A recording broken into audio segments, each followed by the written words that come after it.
Hello, everybody. Welcome back to another episode here of the Lonely Risk Podcast. I am your host, as always, Blake Ray.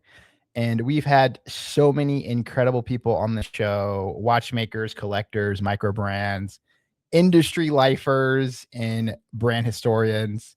Today's guest probably touches every enthusiast every single day. Probably, I mean, absolutely. Because if watches are the story, straps are the voice. They are how we personalize, experiment, and make a watch really feel ours. So today's guest is none other than James Rose, the founder of Watch Innovation Straps. WIS was a brand that was built on a simple idea that most aftermarket straps look great online, and when they show up, they just look and wear like shit.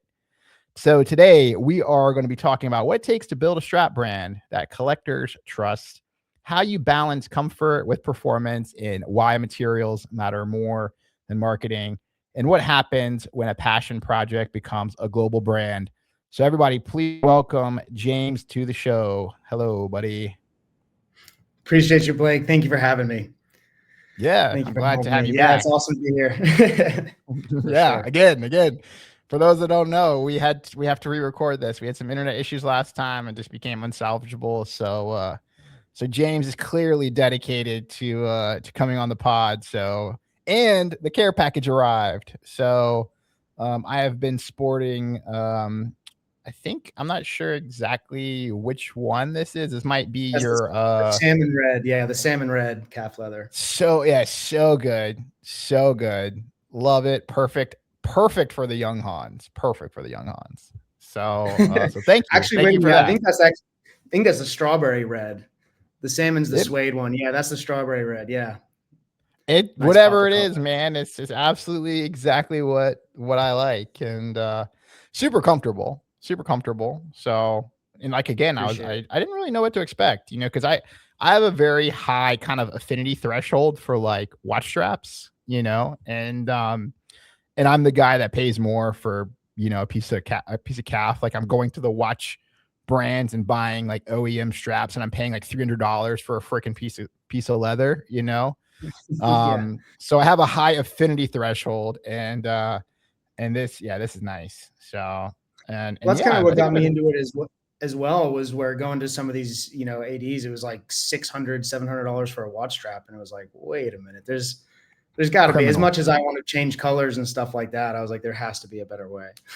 criminal what they're doing. Yeah. But no, I mean there is solutions. And for those of you, we just talked about this. I'm just gonna plug it super early, but for all the people that make it through this podcast, we have a special gift for you at the end. Do you think I should just give it to him now? Or you think we should just save it to the end? Like, what Yeah, do you you can just think? give it to him now. All right. You use code Lonely Wrist at checkout for 20% off of your strap order. Go do it. But yeah, Appreciate it. thank you so much for coming back. Let's jump on. Let's get this going. And so last time you talked a lot about like, realizing that aftermarket straps just weren't cutting it for you. So like where did you decide to start a watch strap company? Like how did you decide to start it? And yeah, how did you get the courage to do so? Because there's a lot of competition. For sure. Yeah. And there's actually been a lot more competition in the last couple of years that I've seen. But basically, I've always loved watches, always been an enthusiast. And then I had a digital marketing agency for a while and was building websites and managing ads, and kind of just threw the website together one night, kind of as a little passion project. And really, it was a hobby for the first year and a half. And then it started to really pick up and had requests. I just had 20 and 20 millimeter straps in stock, maybe like 6 colors.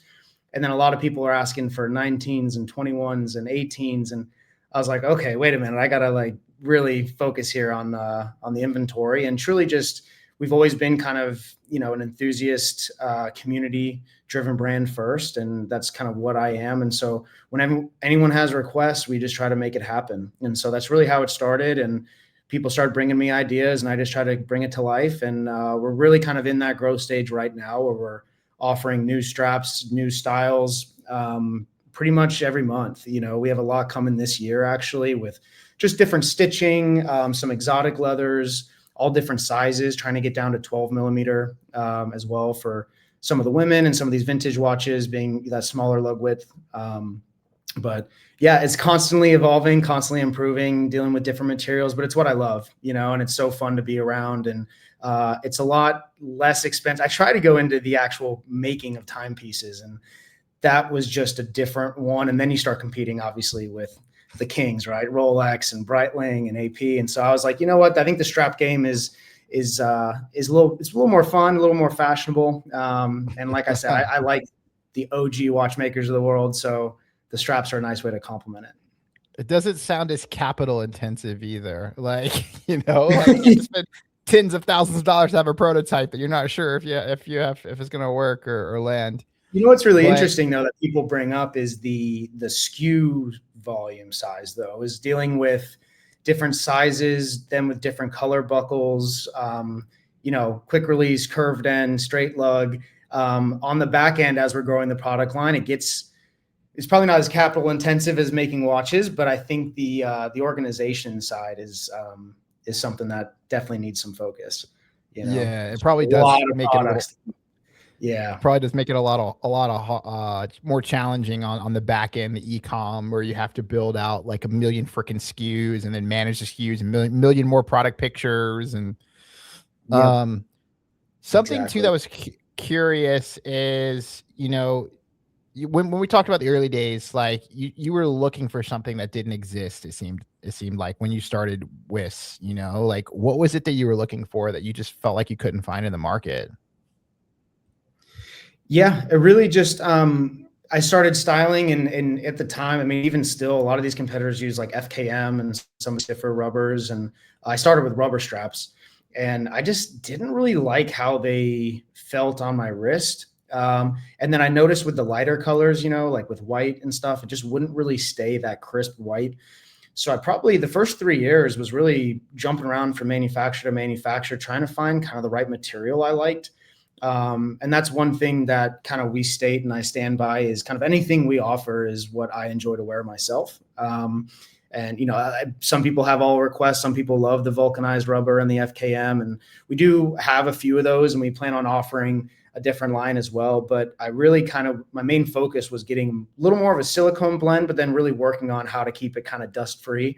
So it's safe on the skin, but it's also comfortable and flexible. And it took a while just to figure out kind of what I liked, but I just found these other straps seemed cheaper and were more expensive. And so the more I started to dive into it, and especially being an enthusiast at heart, just wanted to offer something that's affordable, fashionable, and comfortable to wear, really. What was like the first place that you started? So was it silicone? Is that where you first started? Like, when you were getting your first straps in, like, the first ones were FKM, and I just didn't really like them. And then I started to play with a few others. Then I did go full silicone, but then they just collected a lot of lint and dust and stuff like that. And it took us a while to kind of find like a little bit of a blend. And then really on the finishing. So silicone can kind of hold the lint, but then when we work with like a spray finishing that keeps it very soft, but is a little bit better. And then honestly, it comes down to preference, but with the shine as well. So FKM kind of has like the black strap, for example, is a little that shine to it, where the silicone is a little bit more of that matte.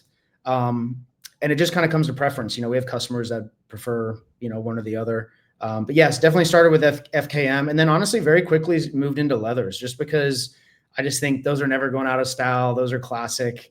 A blue and a brown leather strap in 20 millimeter is just like, that's going to always be there. And so really started to focus more on the leathers. And then that's, to me, I think a little more interesting. And, the padding, the stitching, how it tapers, even with just a leather strap, right? There's different styles. You can have, different patinas. And to me, it was a little more interesting than just the rubber. I mean, I think rubber is great because it allows the versatility if you're working out or swimming, or, I live in Texas, right? So it gets pretty hot in the summer, and I don't really love leather in the summer. But I'm one of those types. I mix it up all the time. Honestly, you can see me in the same day, and I'll have 3 different watches on at different times. So how many times do you find yourself changing out your strap every day? Is it just your watches that you're changing out? Are you just like doing the strap change ups, or? I maybe change straps, once or twice a day, but I probably rotate between 3-ish watches a day. Okay. And some people, when I say this out loud, they think it's crazy, but I just take them through an average scenario. And it's like, if you wake up and you go work out, you're going to wear a light rubber strap, let's say like the Breitling Endurance Pro, carbon fiber, rubber, it's easy, you sweating it. Then if you get dressed and you go to the office and you want to wear something a little bit nicer, I'll throw on the Cartier with a leather strap or something. And then if I'm going out to dinner at night, I'll, put on a nicer watch or, with a different leather strap or something. And so to me, it's quite easy to change watches. And I also find that once you have a collection, I think true collectors know this, like you can't wear all your watches, right? So it's nice to be able to mix them up, and it's kind of like a different vibe every time. Some are bigger, some are smaller, some are more comfortable, some are more flashy. So it's really just fun to switch up. I mean, I would think it's how women kind of do shoes or purses or makeup or something. It's like for guys, we got our watches. So yeah, it's very much a reflection of like my current mood, right, that I'm in. And yeah, I do change up watches like multiple times a day, but I've been trying to like, and yeah, you're right. So like if I have the watches that like, I have so many watches, I tend to not wear all of them. And so I'm trying to yeah, figure out like how I can like breathe new life into them, because I find that I get a watch and then I'm like, oh, why don't I wear it? And then I do exactly what you give me the option to do, which is like, okay, cool, let me throw some different straps on, let me see like if I can bring it back to life, or I don't know. And then eventually if it doesn't work, I ended up getting rid of it. But yeah, when it no, comes to straps, I change straps more probably when I'm traveling, right? Because I don't like to travel with a bunch of watches. So if I take, let's say, one watch for a week, I'll definitely be bringing 4 or 5 different straps. Yeah. Yeah, it's for sure. it's much cheaper to change your strap than it is to move your watch out and buy another one. So Yeah, um exactly. something too that like really kind of, I guess, gravitated us together is, you're focused more on the enthusiast, like the enthusiast customer, and business is kind of like secondary to like your Mhm. enthusiast first approach. Like, so, what does that mean to you and your team? And like how do you kind of, I guess, like juggle that ethos?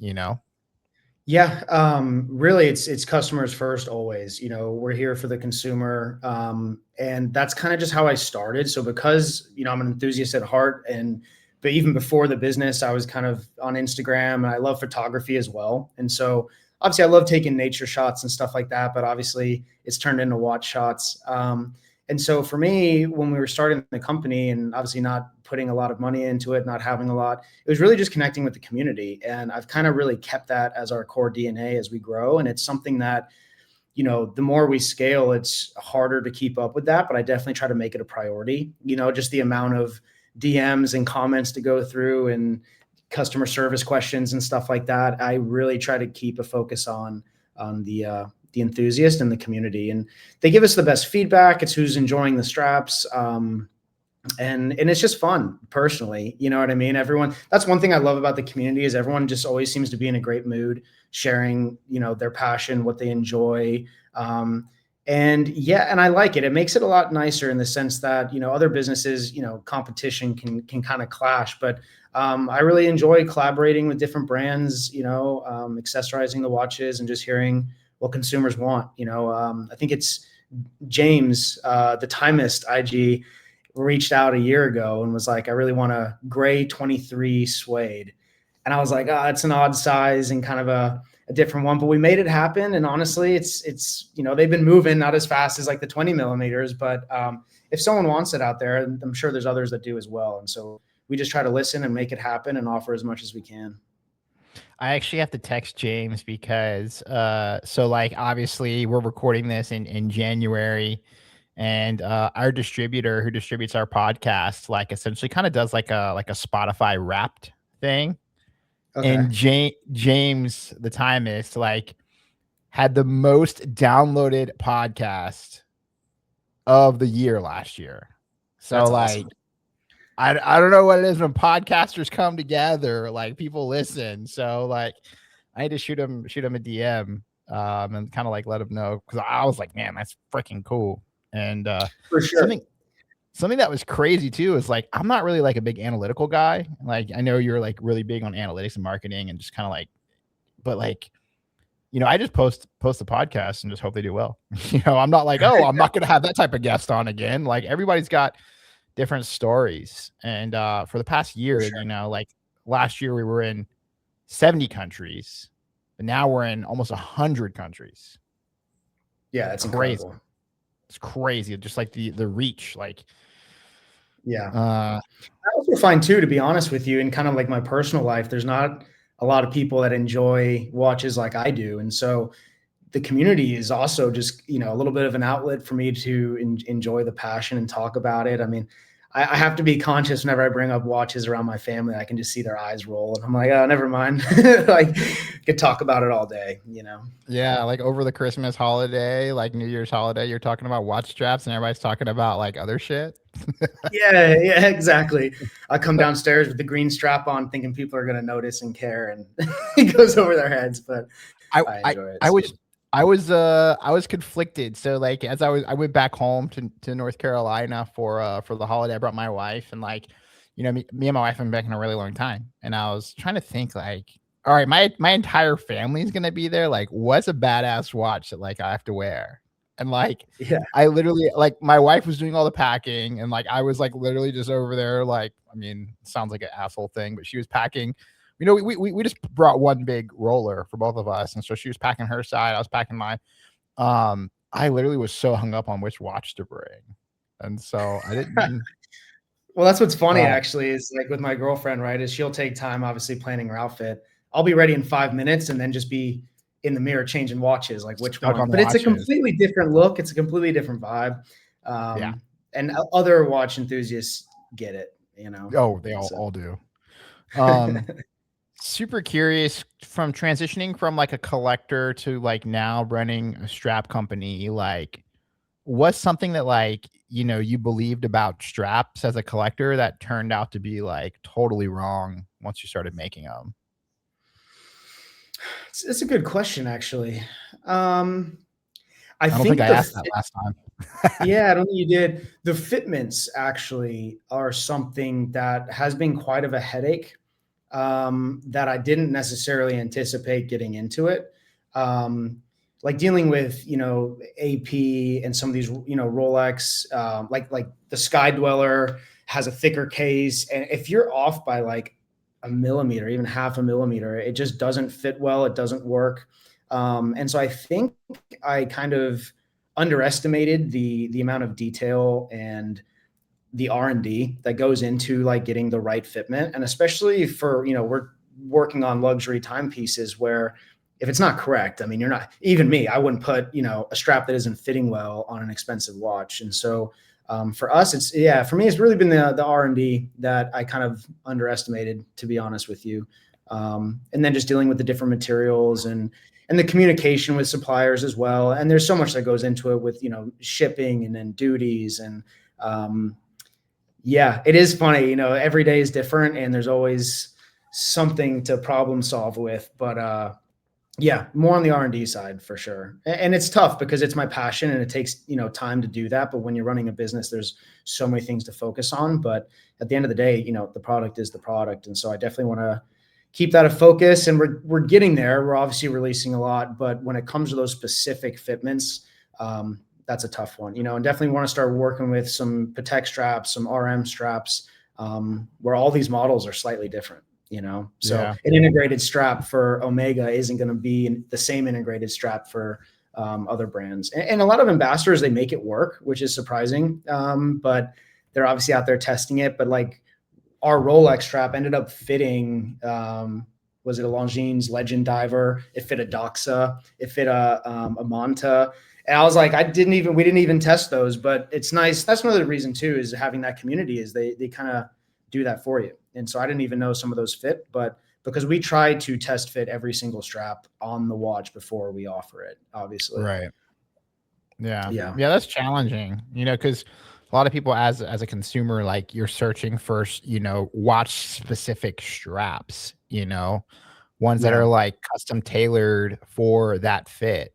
And And yeah, I can imagine that being kind of challenging. And then I guess since the last time we talked too, I could be wrong, but I think it was you just dropped your new Santos straps. That's like pretty new, like fresh off the press, right? Is that? Yeah, yeah, they're all genuine alligator. They're beautiful, really comfortable to wear. Obviously, easy to switch in and out of. So, definitely love Yeah. those. And then we have a lot coming, honestly, in about 2 weeks. So all different styles. I'll tease it a little bit, but different styles, new sizes, and a lot of new colors. So definitely looking forward to that as well. But Yeah, dude, amazing. yeah, And then I'm assuming too, like, because it seems like that. So going back to the Cartier strap, that's a challenge, right? Because a lot of people have had issues with like making something that fits the proprietary Cartier system. Um, so was that something that just was a super like challenging task that you guys had to create something that worked? it kind of is, For and it's one of those things that if it clicks, it clicks. If it doesn't, it doesn't. And I'm actually going to be kind of revising that even further. And I know like the Lugs went on to kind of make their own, and I think we'll probably go that route as well. To where, yeah, just it's not anything close to different patents and stuff like that. That's another thing that I kind of realized actually getting into this space as well is kind of the IP that some competitors have, and dealing with different overseas suppliers and stuff like that. A lot of the times, like I got offered a very similar Oyster Flex strap recently, and I was looking and I was like the fins on the back of the Rolex Oyster Flex, I'm like, I think that may be patented, and I looked into it and it was, and I'm like, but if you don't know, like if you didn't know, I think you can kind of end up wasting a lot of money or going down a route that could be quite expensive. And so for us, it took a little bit of time, but I'm probably going to be revising that actually and making our own kind of patented quick release, for not just the Santos, but for a lot of different other straps as well. That could kind of be our own, our signature. And because also at the same time too, I also know guys don't really have a lot of long nails, but you have to kind of really get in there and kind of push on that quick release. I think Deluxe did a good job of having kind of that little, like that button just slightly raised, helps it a little bit better. And so these are the kind of things that, have a lot of ideas, even working with different quick release for AP as well, because it's just a hassle, and there's a few watches. And again, I've do it myself. And so that's how I know that it's quite frustrating when you got to get the tools and you got to do the whole thing. If you can make it quicker and faster, I mean, that's just the name of the game, right? Time is money. So, and a lot of these, executives we work with and stuff like that, they just want speed, right? They just want to change it quickly. They don't want to be fiddling with the tools. One guy I actually in our office was like, he's like, I'd rather buy a different watch than change the strap on an AP. And so when we hear these things, we try to take it to heart and work on it. Would you say like the development was probably the hardest kind of gap to bridge, or would you say like sourcing, or even, it sounds like you're kind of already into the business side and you have been from your marketing agency. Like, what's been the most challenging thing to kind of implement? The most challenging thing is probably the delegation. So obviously when it was just kind of a hobby and just me, it was quite easy. And when we would get a handful of orders, it was easy to just, print the label, ship them out, those kinds of things. But now we're kind of gotten to a point where delegating different tasks is very difficult. And I think the expectations as well has changed. So we're still, relatively small business. But I think to the outside, some people think we're quite big. So just dealing with even the shipping with the carriers, sometimes, packages just get lost or they get returned back to us, and you have upset customers. And for us being customer first, I mean, it's really, I kind of take it to heart actually.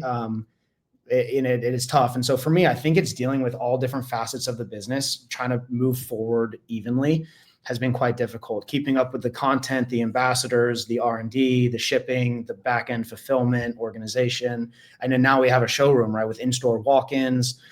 So I'm finding like the day-to-day, from 9 to 5, it's just packed working, in the business.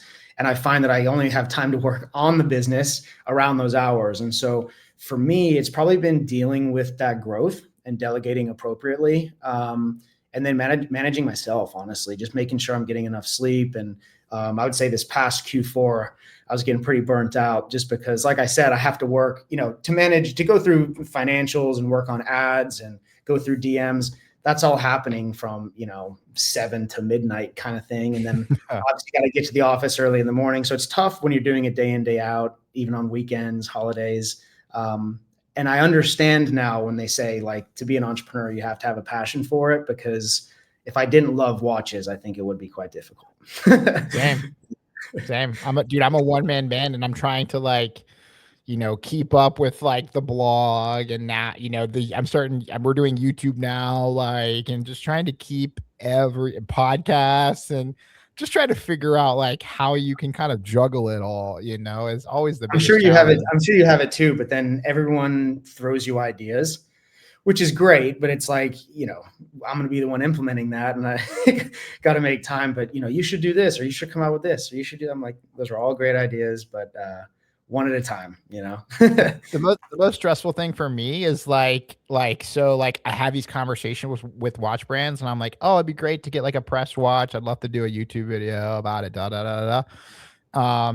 And then they're like, yeah, cool, great. And then I'm thinking it's gonna be here in a couple days, and then they send it to me like a month later, and then like, if I have that conversation with like 10 brands, next thing you know, I've got freaking like 8 watches here that I need to film.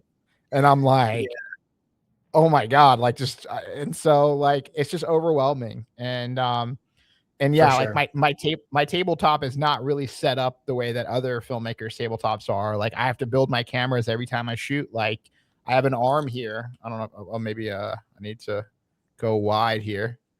There you go. So like, I have to build the camera. I have to, start doing the lighting. I have to pull the lights out, I have to build the lights. So I don't really have like the space for like a dedicated like shooting studio. So like trying to overcome that. And then, so when I build everything, I'm like, oh shit, I need to like just shoot a bunch of stuff. So, and then it becomes editing, right? So like, right now I think for this year, I'm going to start trying to figure out how I can, start delegating, outsourcing, kind of like what you said, having people come on board that help me. And yeah, like, I don't even do any social media. I think I posted my first reel like a couple days ago, like, because I just don't, I'm not into that, Yeah. But curious too about the early days. So I think you have a partner, right? Did I understand that correctly, or is it just you? No, yeah, just me. I guess who you met at the show would have been Mitchell. So he's kind of our head of sales. So he's handling a lot of like the retailer relations, a little bit on the ambassador side as well. And actually recently just found out he's a great photographer. So, so he's definitely helping on a few different angles. Yeah. But he's kind of the head of sales, and yeah, I'm just the sole founder. So. Oh, okay. Yeah. My bad for that. Yeah. What would you say are like the early, like maybe just 1 or 2 decisions early that you made in starting with that kind of like sets you up, that you feel like that for like long-term success? Honestly, I think the biggest thing, and that's what's hard to kind of keep up with now, was reaching out. So it probably wasn't a great business decision, but I kind of started as a hobby more than a business. And that's kind of why it worked, I think. But I think I ordered, a few hundred shops in the beginning, probably sent at least half of those out for free, just to people, just to kind of build content, get reviews. And I think that's kind of been the biggest thing, because ever since then we've stayed in touch. I've kind of shipped them a few other straps and new straps we get.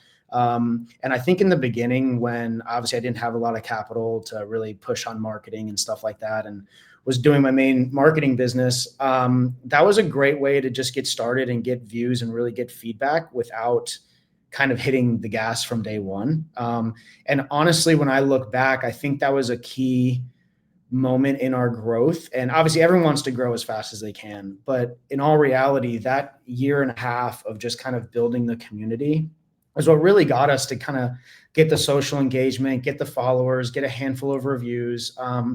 And that was the big leg up, so, but then by the time we did have a bigger product and started running ads, there was already kind of comments and traction there, and reviews and stuff to really kind of help the business grow with the conversion. But yeah, I would say that was the biggest thing, was reaching out to the community in the beginning, and, taking a few steps back to go, a handful of steps forward, and just giving out some free straps and just seeing how they liked them. And then I know some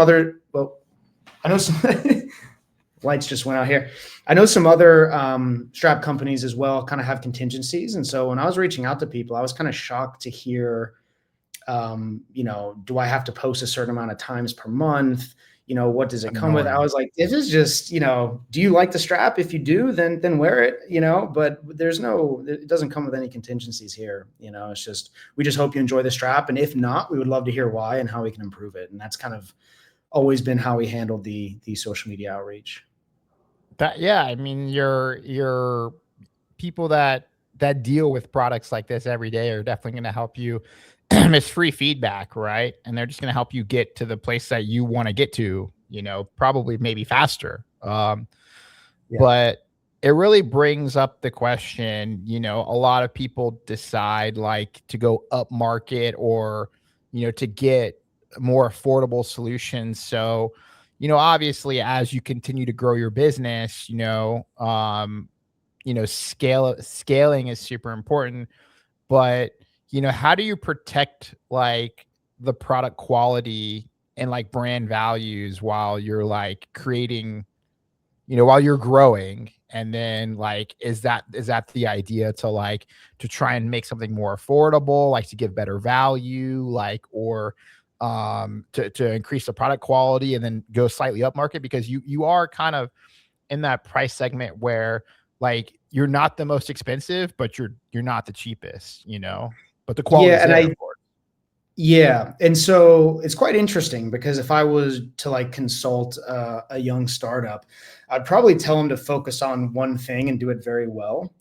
And I would also say you either kind of go cheap to the masses or you are highly priced, kind of to the few. And I've kind of done the opposite on both of those. I've been trying to get a vast product line at the same time. And then also, our pricing, we kind of are in that middle of the road aspect. And what's weird though, is I kind of fight with, again, who I am and what I would buy. And I'm someone that, even over 250 a strap, 300 a strap starts to turn quite expensive unless it's like a crazy exotic leather. But at the same time too, I really don't want to put a $20, $30 strap on my watch. Right. And so there's a lot of people I would say that are similar to me that have nice timepieces that, but also care about quality without getting kind of completely ripped off, And so that's where it's been interesting when we reach out to some retailers and stuff like that, that they honestly just order just these bulk, very cheap straps for, $5, $10 and sell them for 15 kind of thing. And so they're not really interested in paying more, but to me, it's kind of like putting a Band-Aid. It's just a quick fix. It's like, it may look good for, a few months or whatever, but eventually it's just going to wear through and not be great. And so for us, we're trying to always kind of stay around that 100 mark. Our NATOs are down to 45, but then we have some of the alligators up to 155. But as long as we can kind of hang around that $100 mark, I think it kind of shows that it is quality, it is some value, but you can also get a few straps at a time without breaking the bank. When it's $300-$400 a strap and you want to get 3 colors, it's like, it's kind of a big financial decision for just a few watch straps. So we're trying to stay in that realm. And then obviously as we test more materials, more products, we can eventually kind of tier ourselves up. But eventually, probably at the end of this year, we plan on actually kind of dividing the brand a little bit into a luxury high end and then kind of what we would call the core collection. And so, dealing with some of the exotics, right? We're getting some stingray, some lizard skin, some really cool stuff like that may be a little more on the higher end. And we just want to be transparent with that. You know what I mean? And so there might be a slight divide there between the different selection and then offering different lengths and then different materials as well. So like our custom silicone or whatever might be slightly higher than just the FKM or something like that, but we'll all be around kind of that same ballpark. Yeah. I mean, I'm assuming too, like, so I don't know if I told you, but like, I lived in Tbilisi, like Georgia for like maybe like a year or so. And at the time I had like 2 or 3 watches with me. And so I just got tired of wearing the same shit over and over. And of course, like buying an extra watch is not, I was always worried about, oh, like I bought this in Georgia, I bought this in Istanbul. Like, what am I gonna have to like do when I come back? Like, how am I gonna have to pay, customs and all this junk, right? Like, I was just always super concerned about that. So I went to like my friend who's got a local watch shop, and he's specialized in pre-owned. But he I was like, hey dude, like I want some straps. Like give me like 7, 8, 10 straps. Like I want some nice stuff, you know? And and what he Yeah. had in store like just wasn't what I wanted, right? It was more like quality. It was like it was cheaper, cheaper quality. But then he's like, hey, I got a guy that like come with me. So we get in his car, we drive, and then first thing we do is we go to like a materials spot where there was just this warehouse and it was just like this leather, that leather. Like I literally spent an hour and a half just going through all their leathers, like their samples, like and it's just huge ass sheets, dude. And we were like picking this one up, picking that one. And then yeah, like once we picked out the leather, we ended up taking them to the guy that like made them. And then like 3 weeks later, like from the leather that I picked out, like I made it for Panerai. So like he even had like a Panerai stamp on the inside of it. Like I Oh, was that's like, that's cool. freaking cool. Like it was literally like the exact branding, like the exact logo of Panerai. Um, Wow. and so yeah, I guess, my question then becomes like, I know how overwhelming it is to kind of like figure out the materials side of it. So like, We're I'm working with assuming Yeah, one thing we're releasing here pretty soon is we're working with a few bespoke people as well that I mean, it might take probably 10 to 14 days, but if you wanted to basically make your own strap, you could. So you can pick the material, the stitching, even the length. Some people have XL wrists, some have really small. And so that'll yeah. be another thing that I think would be great to have the customization as just an option in the sense that every now and then someone's like, can I get a blue stingray with yellow stitching? It's like, we can definitely make that for you, right? But we're not going to stock hundreds of those. So, yeah, we definitely want to offer that as well. Was that what James got? Didn't he get No, something he crazy? got the gray suede in a 23, which Oh, okay, okay, he okay. wanted it specifically for his Cartier. So I haven't really seen. I think it's Chopard has a 23 millimeter, but I haven't really come across a lot of those. But he's the one that kind of opened my eyes to it, and there's really honestly watches in all sizes. Yeah. And so yeah, bespoke, but how are you going to decide like what is going to make the core collection? Like how do you decide the materials? Like how do you decide if you're going to use like, cat like you know what I mean? Like the colors, like where like what guides you in those decisions?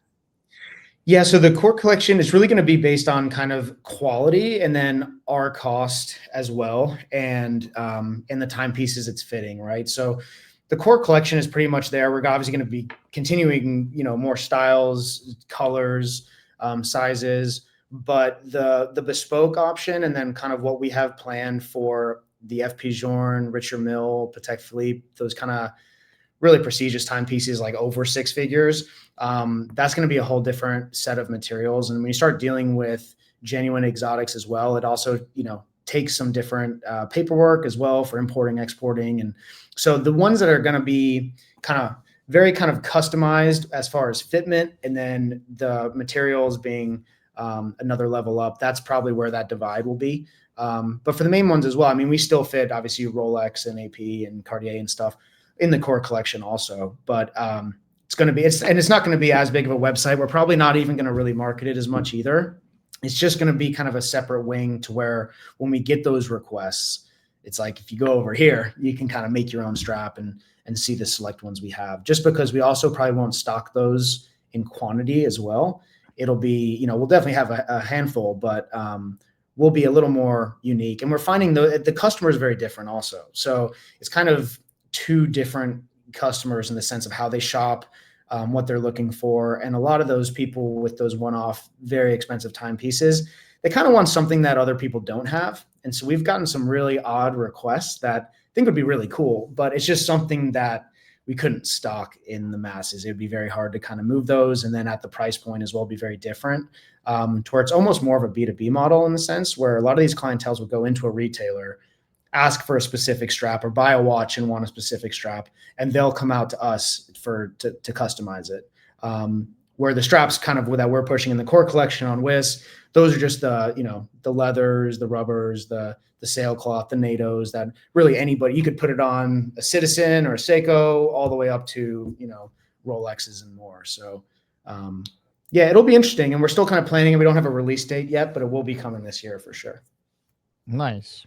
Something too that like, I mean, I didn't really realize this, and I think we talked about this in our last episode, or the last one that nobody heard, but you talked a lot about discovering kind of the chemical compounds in the rubber, I think, or the silicone or something. Yeah. And so, I think that, something when I mean, I don't want to take the words out of your mouth, but it seems like you were kind of at an alternative because you're like, I don't want that shit on my skin. Like that shit's crazy. Yeah. It was just this past year, actually. Yeah, it was just this past year. Someone really close to me, got cancer. And so I was kind of going through that journey with them. And that's when you start looking at everything, right? Like what's in the water, what's in the food, what's in my shampoo. And then I was kind of thinking, I'm like, I don't really even know what's on. I think I saw it. I'm trying to remember what it was for, but it was like Whoop or Fitbit or something. One of those that you wear all the time. Had something about the chemical makeup. And I was like, I wonder what's even in these watch straps. And so we reached out to the manufacturer, and basically, yeah, a lot of these rubbers, you don't really know where they're coming from, and you're wearing them all day. You're sweating in them and wearing them. And so that's when I ended up going to our silicone blend that ended up getting FDA approved and everything. And they sent me the whole chemical breakdown, and it tested for, non-toxic, hypoallergenic, and I can see every single thing that's in it, which just makes me feel a lot better, and also makes me feel better for what I'm selling, right? Because I don't want to be selling something that, people are going to be wearing every day that could be harmful to them, even if it's stuff, most of the time it's stuff we can't even see or notice, with hormones or your skin irritation or something like that. And so it's just something that I definitely want to keep a focus on. Just, being a good human being, I guess, Yeah. Yeah. Yeah. It brings the question out because, as somebody who wears these straps, it's something I've never really thought about, right? Like Mhm. what's in my watch strap? Like, is it safe? Because you just automatically assume the products that you're consuming are automatically safe, but that's not Yeah. the case, right? Like, so, but in the sense of watch straps, like something that I immediately notice is like comfort, right? Like, how does the strap feel? So like, did you ever feel like there was that challenge to kind of balance like comfort and performance? Like, because I can only imagine them being on two sides of the spectrum, right? Like if you want something Yeah. that's going to last a long time, it's not going to be very comfortable, or vice versa, right? I could be wrong, but Well, um that's what's kind of interesting is when we went more to the silicone blend, it ended up kind of being both, actually.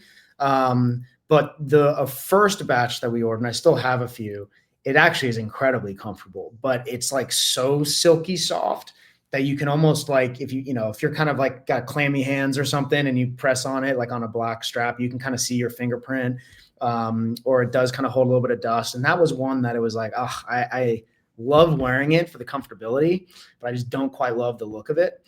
And so we kind of had to make some iterations there, but ideally it kind of went down to both. I mean, I think, kind of that vulcanized rubber, that FKM can be a little thicker.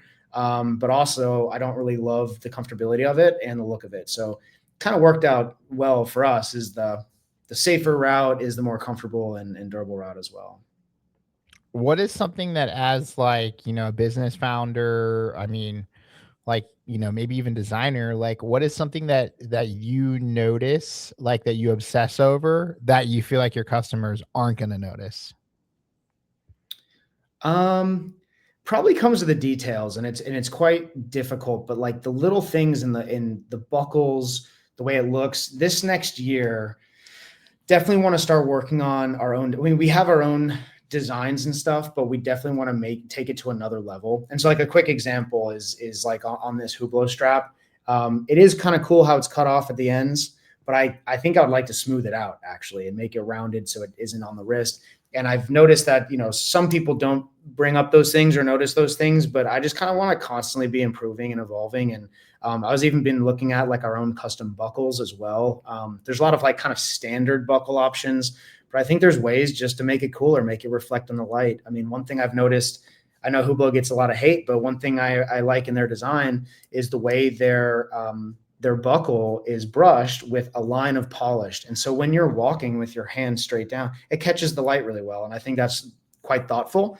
That I don't know if anyone else notices that. And so there's things like those that I'd like to kind of improve on. And then, to be honest, being in the community again, people like yourself bring interesting little ideas. How about this different stitching? How about, I think it was on our leathers. The keeper had stitching on the keeper, but if you slide it up too much, it's kind of rubbing on your skin. And so that's one small little thing that I would say really no one noticed besides us. And I like to, I try to wear the straps for at least, a month or two before even offering them, just to see how they wear in, break down, what's comfortable, what's not comfortable. And so, it comes down to details, I guess. And we're still trying to improve, we're still young and offering a lot. And it's one of those things you gotta see it as you go. So like, for example, our first batch of sailcloth straps, the quick release case pin was just a little thin. It wasn't really an issue, but it was just a little thin. And so on the next one, we wanted to make it thicker. We went up to 1.8, which just allowed it to stay a little more firmer in there. And again, I think just those iterations and over time, eventually we'll get to the product that we are really proud of. So. What would you say has been like the biggest kind of like design risk that you took that kind of like ended up like paying off? That's an interesting question, actually. Design risk. Well, you talked in, when you and I had met, like you talked about like the Hublot like lines, right? Or like maybe you wanted to get away from those. And I don't like those at all. I really noticed those. So I mean, there's little things like that that we've done, and it's kind of tough because Hublot by far is not like our top seller. I just did that because I personally wanted some straps for mine. Sure. But I'm trying to think.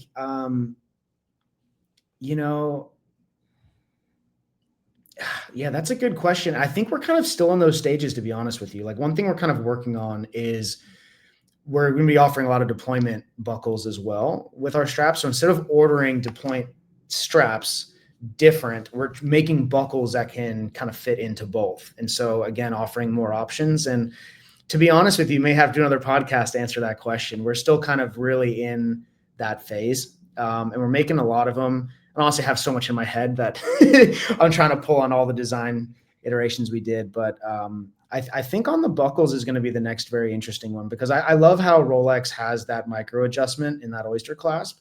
And we're actually going to be working with Fitwell buckles to offer that as well. But I think there's a way to kind of do a very similar thing with deployants. And it just takes testing and time, honestly. It really does. And dealing with it, because we get some buckles in and maybe the buckle is great, but the little spring is too flimsy. And so how can we make that stiffer? There's so many things I want to do, but it just obviously takes time and money. And I think, we'll slowly kind of get there, but I can't think of one off the top of my head that was kind of a drastic change that kind of really exploded. I think we're still experiencing that. So. Yeah. If you could redesign one classic strap from the core collection, like which one would you think that it would be, and why would you change it if possible? Or maybe not at all.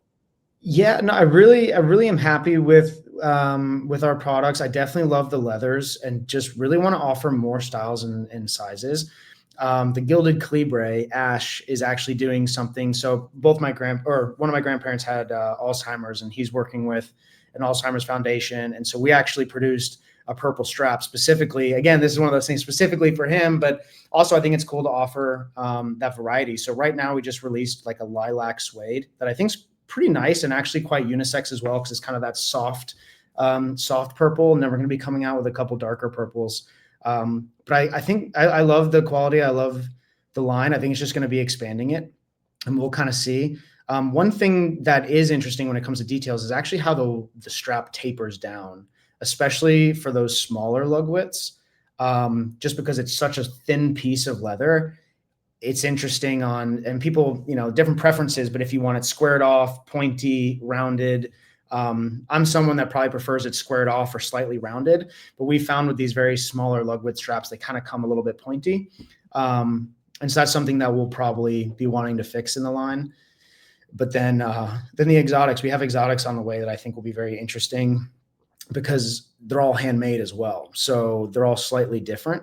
And so that's one that I'm just interested in seeing as far as, when we kind of produce on scale, kind of how different each one will be. But personally, as a collector, I think that's really cool. Kind of like the meteorite dials, how everyone is just slightly different. So you're never wearing the same watch as someone else. Something that's weird to me, and when I get my custom straps, or I get straps from third-party brands, like the aggressive taper, it's like, okay, I have a 24 millimeter strap for like my Panerai or whatever, and it tapers to like a 2 millimeter. I'm like what the hell's going on here? Like, and so, like, I guess as a customer, like, I think having the option, right, is something that we prefer, right? And so yeah, I just noticed that. Well, and I think that's actually an internal struggle that's interesting is, again, I started and I'm still making straps that like I would like to enjoy and wear, but we find that there's a lot of requests that I haven't even thought of just because that's not really my style. But to other people it is, right? Different stitchings for vintage watches. And again, how it tapers, the padding versus the flat or medium padding, just different. But some people love that rustic patina look. Other people think it's a used strap, so it's very just interesting. And my whole goal is just offer as much as we can, just so anybody can find their style, Yeah, I'm curious too, because we touched on it before, but I feel like we didn't give it enough talking time. But you talked about being like community first. Like how can you be community first in like day-to-day decisions of like running like WIS? Like how does that look like? A lot of it comes back to like truly, if I'm working on something and I see customer service comes in, I drop it and answer it right away. Even if it's someone just wanting to know if their order's on the way or when it's shipped, really try to help. Another one too is I've heard competitors, which it was just shocking. I don't know, it kind of hurts me, but competitors will charge like restocking fees, return labels. Like for us, if you ordered the wrong size even, and it was, their mistake, we'll send another one on the way. And we just, again, trust you. We'll send you a return label, but we're not going to charge you for the return label. We're not going to charge a restocking fee.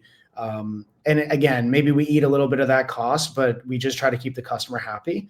And then as far as day to day, a lot of times just keeping up with the community in social media. And so the ambassadors and the ones that follow me closely will probably realize I've gotten into this pattern at responding later in the evening, but that's just because that's kind of my wind down time where I can just respond to everybody. But just really trying to listen, all the reviews, we reply to them, all the comments, even like on our ads, we reply to them.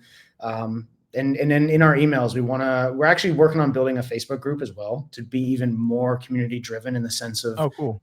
Just different drops, what color's your favorite, what sizes you want to see. And I think we can have the community almost be a part of building the brand as well. But right now it's really just about listening to them, I mean, that we're here for them, right? We wouldn't be here without them.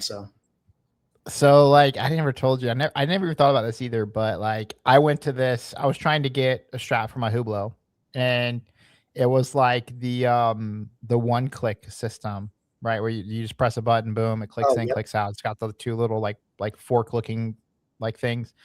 And so like I ordered it, and then I don't know if I told you, but there's so many terrible strap companies out there, and I feel like I want to blast them, but I'm not that guy, so I'm not going to say who they are, but I can share like one of them that came in was literally just drop shipped straight from AliExpress, like Alibaba, whatever. I literally was like working on this whole like investigative piece where like the company marketed themselves as like a Swiss luxury strap company. And then, there they are making their products in China, like customer service is terrible. Then like I like reverse searched, and apparently what they've been doing is they've just been popping up these different watch strap companies when, you know, when terrible feedback just wraps up, they just close doors and rebrand, you know, and they've just Wow. been doing this for 3 to 4 years. So like it Wow. used to be this company and now it's that company. And then eventually, like most people don't know this, but I work in cybersecurity, like digital forensics. So you know, I was like, all right, let me open up, you know, let me see what I can find on this person. Yeah. So then I literally and not sound weird, but I literally found the owner and I found his address, where he lived, his phone number. Like I got his whole family's like phone numbers. And because they were refusing to refund, I was like, look, dude, you fucking just drop ship this from China. Like, that's not what you Yeah. advertise. Like, I'll ship you the strap back. You give me the money. Like, we'll be cool. We'll be cool. That'll be it. Like, it'll be done. Yeah. Like, continue doing what you want to do, but you're not gonna screw me over, you know? Because I mean, again, it becomes challenging because I want to save people from brands like that. But like, you know, how do Well, it's I really do it? interesting Right. too, because recently we've been reaching obviously a lot of people now that we've been growing, and it's quite frustrating, and I take it to heart. But yeah, there's been somebody kind of maliciously going around just leaving false reviews. Luckily, Google's been really good at taking those down. You know, just saying, "Hey, it arrived in a Temu packaging." It's like, if anyone's ordered from us, they know it arrives in Wiz packaging. You know, we have our brand stamp on every mold we do, and so that's my point. Is like I just try to be consistent with the community, and I think those kind of fake comments and haters will fluff out. But yeah, I noticed that with my digital marketing agency, and a lot of digital marketing agencies out there just like to have bad reputations and how they charge and all that kind of stuff. And that's kind of why I kind of want to get away from it. And I've noticed I just love the watch community. I'm finding now a lot of these strap companies popping up and just, yeah, they're trying to make a quick buck. They just don't have the best kind of customer service. They just don't strike me as true kind of collectors themselves. And so that's just one way. I just believe that if I stick with who I am, you know, eventually it'll hang around. But it's been tough. I'm entering that. You know, I've been trying to grow this business for everybody. And now I'm finding like, okay, there's some competitors out there trying to just leave false reviews, which is frustrating. Yeah. Another interesting experience I have with another strap company is, so I was ordering a strap for the same one. It seems like it's just the Hublots, right? Hublot ones that causing problems. But I wanted like the hook and loop. Like, have you seen the hook and loop where it's just like a piece of Velcro and it's like and then it like wraps thin and it closes. Like you see them on a lot of the Richard Milles where it's got just like a little keeper that just it folds around and zips and Velcros back. So I ordered one of those and I went to this website and I was like, oh, cool. Like, you know, they've got it. It's like $95 for like a hook and loop. It fits my my Hublot. It's got like the quick release system, like boom, checks all the boxes. So I ordered it. And then the guy, I ended up finding, cause like I'm not one of those guys that I don't need custom. Like, so what I thought was, in stock. Right. And so the guy ends up texting me saying, hey, cool. Like we got your order. Like it's going to be 3 weeks for us to ship it out. I'm like, okay, like whatever. Right. So when it arrives, like, of course, like this is made to order. So I'd like measure my wrist. Right. And then, when it comes in, the strap's too small. And I'm like, dude, like you guys, made it wrong, whatever. And he's like, oh bro, like your problem, and I'm like, dude, I paid you like $95 for like a custom strap. Like I get that's not the end of the world, but like this doesn't work for me, like I expect it to at least fit, like at least fit my wrist, like if it's a piece of shit, that's fine. But like, it doesn't even fit. Well, and what's kind of shocking is obviously because you're wearing our strap that you must have an average size wrist. I do. I'm under 7 inches, like, so, but anyways, this dude fucking tried to like throw it back on me. Like it was my problem that I mismet. I'm like, dude, I literally have been sizing my own bracelets for like 5 years. I've done, maybe 50 or 60 custom strap orders in the past. Every single time it's been right. You're the only one to get it wrong. And then long story short, like, I ended up like having to fight to get my money back and it was a company, they were overseas, like, they're, I think they were in Vietnam or something. And then, when I said like, how can you even like, what, like, how can you even like claim to be like, cause they had this huge like FAQ page. Right. And every time I'd ask him a question, he'd just be like, look at the FAQ page, look at the FAQ page, look at the, and then, I mean, in the end of it, like just I don't know what it is, but like, he just they don't have that same like business sense of like dealing Yeah. with the American customer, right? Like, and then his default answer was like, he at one point he had even copied a screenshot of his like sales on his website, and showed me like how much money he was making, and he sent it to me. He's like, bro, do you really think I have time to like deal with your order? It's like, Yeah. what? No. like maybe just close the doors. Like if you don't want to deal with one customer, like imagine dealing like, Yeah. and I'm Well, it's like, just also kind of sad because it's like that's your hard-earned money as well. So it's like, actually really quick, what Hublot was that? What Hublot model was that for? it was the Big Bang Unico with the snap one-click Okay. system. Interesting. So Do you like Velcro straps? dude, I love hook and loop. That's like my favorite type of strap. Yeah. Okay. That's So interesting. especially for like, we're looking at making a sorry, couple, so I was just kind of curious on. make them. Yeah. But no, especially for like the, like when you think about a watch, right? Like, some of they're I don't know if it's the way they're designed, but think about like AP, think about Panerai, like I mean, think about some Hublots, like they're heavier watches, right? Yeah. So like, you want something that feels that's first of all going to be lighter. I know it's not going to be dramatically lighter, but something that gives you that security that like, it just is unmatched. Was it quick release case pins? Yeah. So it was no, it had the one-click system. Oh, the little, yeah, I know what you're talking about. Like it looks like two little like Yeah, it's like things. Yeah, let me see. It's like this, right? Like this. Yep.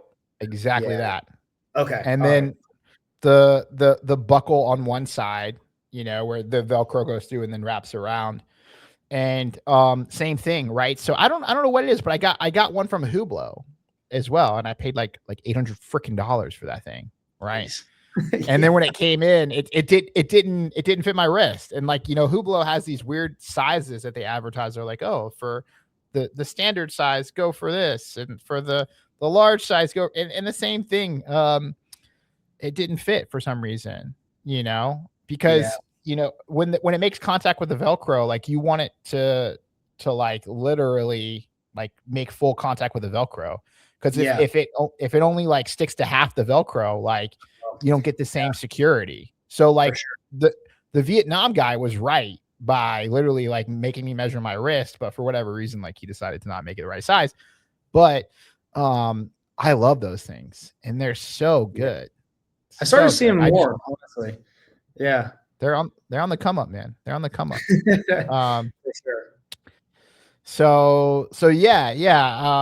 Getting ready to start your community. You have a new product roadmap. In 5 to 10 years, like, what do you think? Where do you think you're going to be? And like, how, what's your 5 to 10 year roadmap? Like.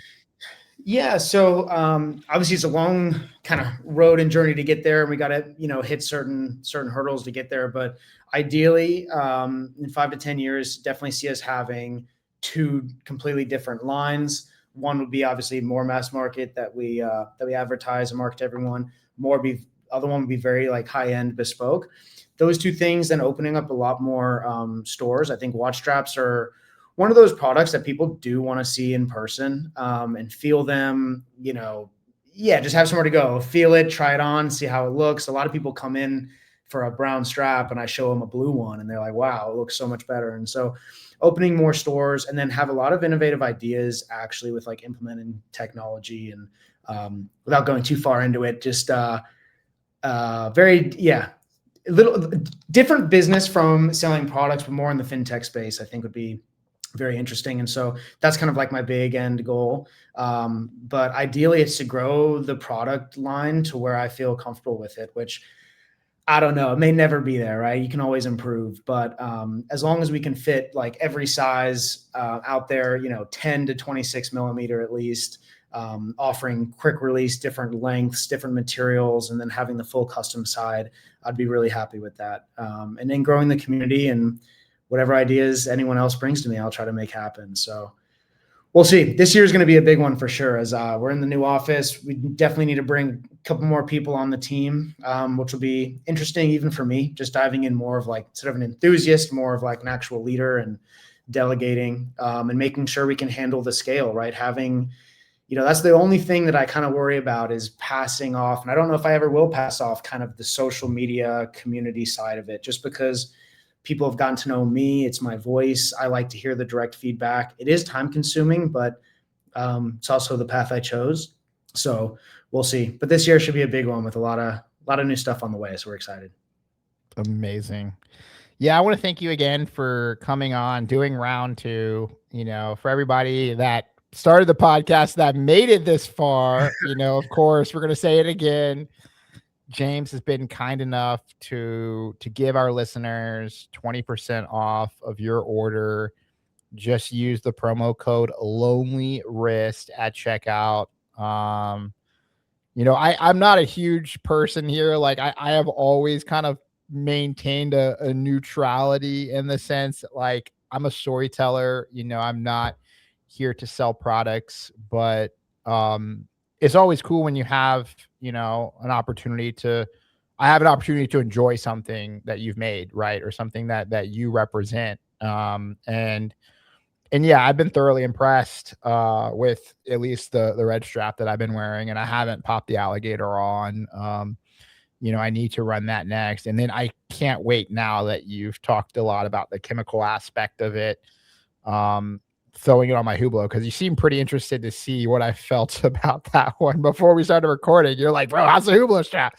And I'm like, oh shit, I haven't even tried it. So, it just makes it way more comfortable. I don't know. I love it. It's and they are quite easy to change. It's just really comfortable. Even just popping this, change the size, just pops in, or pops right out. It's so nice. But yeah, I appreciate you having me on, Blake. I really, even running it back a second time, I know it's not easy, but I appreciate it. And for anyone listening as well, if you have any ideas or feedback, we'd love to see something. Just let us know, and we'll make it. We love hearing the feedback. So.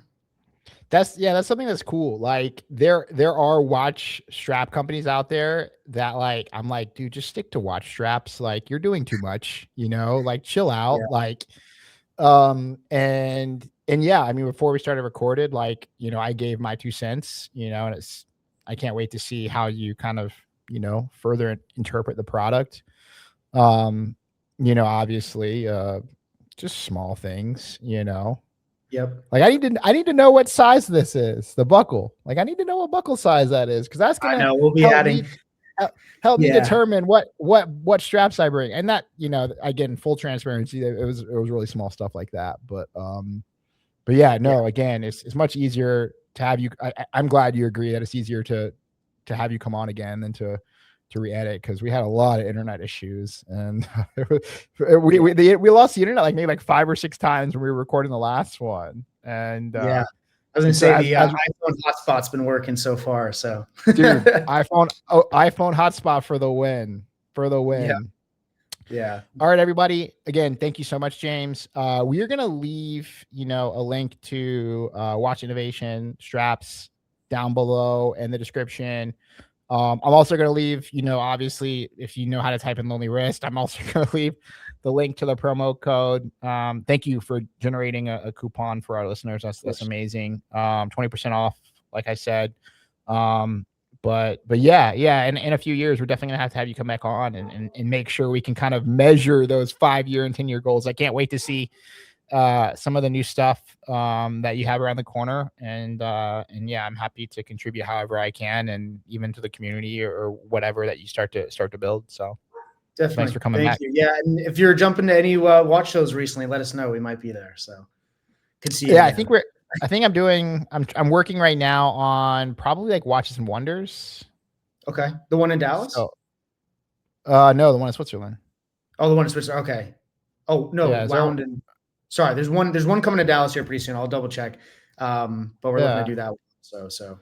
No, I try to do like the shows that I get invited to, like in the case of like, I got invited to the Austin show. So like, I can't keep up with all these shows, like myself, like I have a life, I have a family, I've got, a lot of home obligations, So yeah, I can't travel as much, you know. So I really just need to, and that's what I was talking to my wife about this year. Like I can't travel as much this year as I did last year because like I really just need to focus Yeah, on like helping out around the house and being here and taking care of the family for and so sure. yeah, you know, I need to make sure like I do as much damage as I can when I can. So like Yeah, I think I'll do Watches and Wonders. I might do like Wind Up San Francisco. Like I've been doing that every single year, and it's really easy for me to go up there. And my wife loves to kind of like tag along.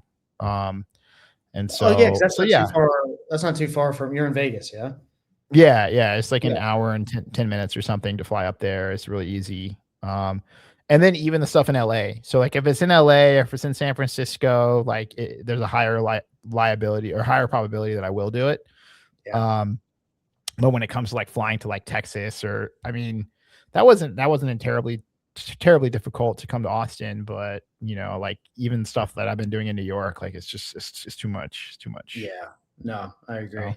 But well, if you pop to any, let us know. We'll yeah, I'll try and make a few. So yeah, for sure. All right, James. Well, we will talk soon. And everybody, thank you so much for hanging in there, and we will see you on the next one. awesome. Thank you for having me. Appreciate it.